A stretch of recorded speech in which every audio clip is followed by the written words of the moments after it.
സ്വന്തം ബെസ്റ്റ് ഫ്രണ്ടിന്റെ ബർത്ത്ഡേക്ക് ഒരു പ്രാങ്ക് കൊടുക്കാൻ ആഗ്രഹിക്കാത്തവരായിട്ട് ആരെങ്കിലും ഉണ്ടോ? ഒരു ആവശ്യമായിട്ടാണ് താഹിർ നമ്മളുടെ അടുത്തേക്ക് വന്നിട്ടുണ്ടായിരുന്നത്. സംഭവം ആളുടെ ബെസ്റ്റ് ഫ്രണ്ടിന്റെ ബർത്ത്ഡേ ആണ്. ആളെ നന്നായിട്ടൊന്ന് പേടിപ്പിക്കണം. എങ്ങനെയാന്ന് വെച്ചാൽ ചെറിയ ബേബി ഉണ്ട്, 4 വയസ്സായിട്ടുള്ളൂ കേട്ടോ. അപ്പൊ ആള് LKG-ലാണ് പഠിക്കുന്നത്. അപ്പോൾ ആള് ക്ലാസ്സിൽ എന്തെങ്കിലും കുരുത്തക്കേട് കാണിച്ചെന്ന് പറഞ്ഞിട്ടൊന്ന് പേടിപ്പിക്കാനെ പറഞ്ഞിട്ടുണ്ടായിരുന്നു. നമ്മുടെ ലൊക്കേഷൻ വന്നിട്ടുണ്ടായിരുന്നത് മലപ്പുറം നീലഞ്ചേരി എന്ന് പറഞ്ഞ സ്ഥലത്തായിരുന്നു കേട്ടോ. ഇവിടുന്ന് ഒരു 70 കിലോമീറ്റർ അത്രയും. അതുപോലെ തന്നെ കെൻസ ബേബി ക്ലാസ് കഴിഞ്ഞ് വന്നതിന് ശേഷം കൊണ്ടേ കൊടുത്താൽ മതി എന്ന് പറഞ്ഞിട്ടുണ്ട്. ഞങ്ങൾ സ്ഥലം തപ്പി പിടിച്ച് അവിടെ എത്തിയപ്പോഴേക്കും രാത്രി 11 മണിയായിട്ടുണ്ടായിരുന്നു കേട്ടോ. പക്ഷെ ആള് ഹാപ്പി ആയിട്ടുണ്ട്, നന്നായിട്ട്. പിന്നെ മോളെ കുറിച്ച് പറഞ്ഞ കളങ്ങളൊന്നും ആള് വിശ്വസിക്കുകയേ ചെയ്തില്ല കേട്ടോ. പിന്നെ നമ്മൾ മോളെ കൂടി ഇതിൽ ഉൾപ്പെടുത്തിയോണ്ട് മോൾക്കുള്ള ഒരു ചോക്ലേറ്റ് ഹാമറും അതുപോലെ ഒരു വലിയ ടെഡിയും കൂടി ഇതിൽ ഉൾപ്പെടുത്തിയിട്ടുണ്ടായിരുന്നു.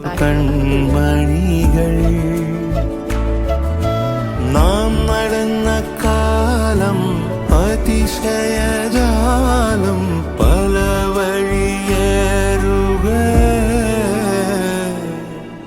കനൽ തൂവും